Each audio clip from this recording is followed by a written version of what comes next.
नमस्कार मंडळी.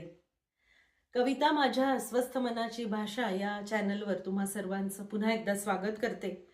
या चॅनलवर मी माझ्या स्वरचित कविता सादर करत असते. त्या जर आवडत असतील तर नक्की लाईक करा, शेअर करा, सबस्क्राईब करा.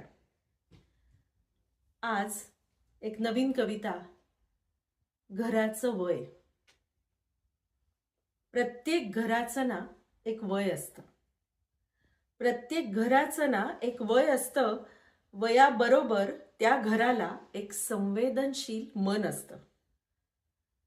जेव्हा घरात माणसं असतात भरपूर, जेव्हा घरात माणसं असतात भरपूर, घर राहतं आनंदी तरतरीत, स्वागताला आतुर. एकत्र असताना कधी होतात आवाज, एकत्र असताना कधी होतात आवाज, तरीही घरात